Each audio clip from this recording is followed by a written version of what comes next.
Assalamualaikum warahmatullahi wabarakatuh. Alhamdulillah wa syukurillah ala nikmatillah. La haula wala quwwata illa billah. Asyhadu an la ilaha illallah wahdahu la syarikalah wa asyhadu anna Muhammadan abduhu wa rasuluhu la nabiyya ba'dah.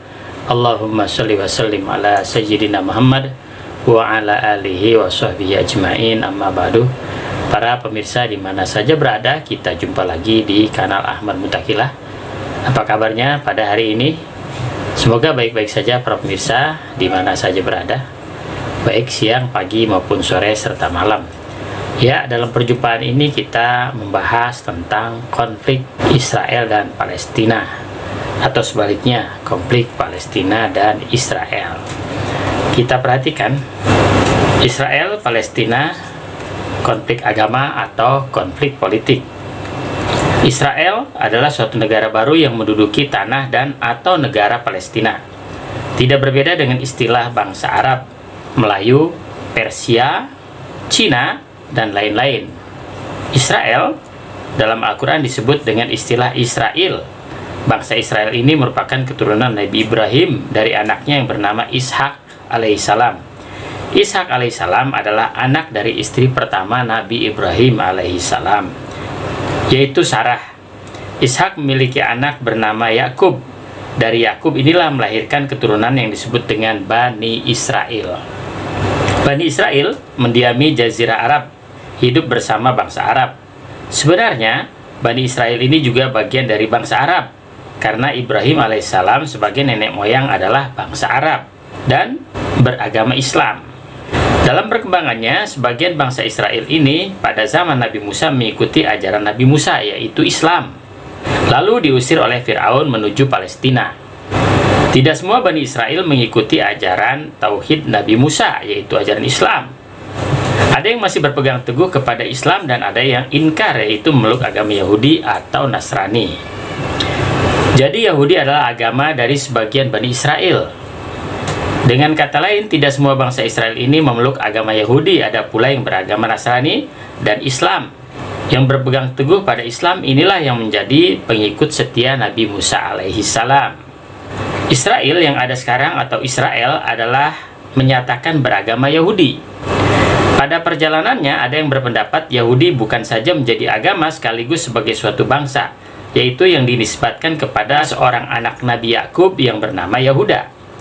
Israel sekarang adalah menyatakan diri sebagai bangsa Yahudi dan beragama Yahudi, walaupun kenyataannya tidak semua Bani Israel beragama Yahudi, atau keturunan Yahudi itu tidak semua beragama Yahudi.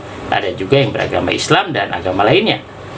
Sebagai contoh, suku-suku Arab banyak sekali beragama Yahudi. Apakah mereka dari Bani Israel atau bukan? Setidaknya ada 3 klan Yahudi besar di Madinah era Nabi Muhammad SAW, antara lain Bani Nadir, Bani Qainuqa, dan Bani Quraidah. Beberapa nama kabilah Yahudi yang tertuang dalam piagam Madinah antara lain Bani Auf, Bani Najjar, Bani Al-Hars, Bani Sa'idah, Bani Juysam, Bani Sa'labah, Bani Jafna, dan Bani Syuhaibah. Pada mulanya Israel bukan sebuah negara. Seperti telah disinggung di atas, sama dengan bangsa-bangsa lainnya seperti Arab, Melayu, Persia, Romawi, Cina, dan lain-lain. Israel adalah suatu negara yang dibentuk oleh kelompok Zionis Eropa atau Zionis di Eropa. Zionis adalah kalangan Yahudi radikal yang ingin memiliki negara sendiri. Tempat yang dipilih adalah Palestina. Palestina punya sejarah sendiri bagi 3 agama, yaitu Islam, Yahudi, dan Kristen. Di Palestina, masing-masing agama memiliki 4 ibadah, hanya saja berdekatan. Zionis Israel dibentuk di Eropa, kental dengan agama Yahudinya, berusaha keras untuk menduduki Palestina. Sekalipun di Palestina sudah ada 3 agama, yaitu Islam, Yahudi, dan Kristen, baik dari bangsa Arab, Romawi, maupun bangsa Israel itu sendiri. Kedatangan Zionis Israel mendapat perlawanan keras dari penduduk Palestina yang mayoritas beragama Islam. Begitu juga agama minoritas di sana menentang kedatangan Zionis ini. Zionis Israel dengan persenjataan lengkap, dengan dukungan Amerika Serikat, kemudian Jerman, Inggris, Prancis, melakukan pembantaian, genosida, pengusiran, dan perampasan tanah-tanah penduduk asli Palestina. Bukan hanya itu, tetapi juga mengambil tempat ibadah kaum muslimin, Masjidil Aqsa, untuk dijadikan tempat ibadah orang Yahudi. Inilah menjadi akar permasalahannya sejak dulu sampai dengan sekarang. Israel menjajah Palestina dengan atas nama agama Yahudi, yaitu ingin menempati tanah yang dijanjikan sesuai dengan keyakinan agamanya atau kitab mereka.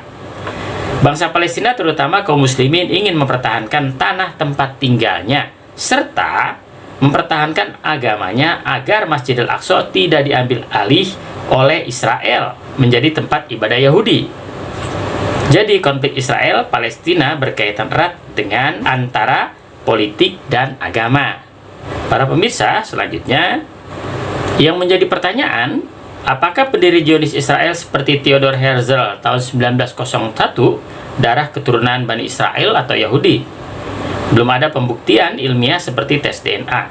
Baru sebatas pengakuan dengan mengatasnamakan agama dan bangsa Yahudi.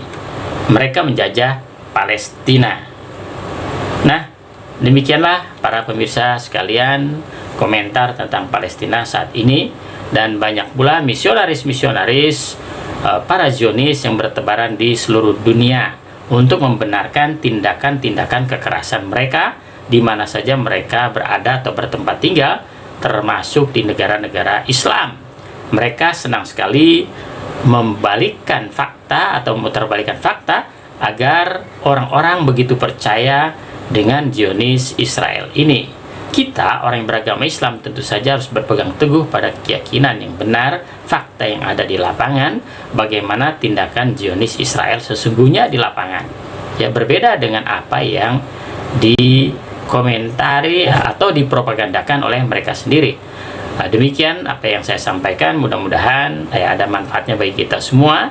Saya ucapkan banyak terima kasih para pemirsa di mana saja berada, like dan share. Wabillahi taufiq wal hidayah. Wassalamualaikum warahmatullahi wabarakatuh.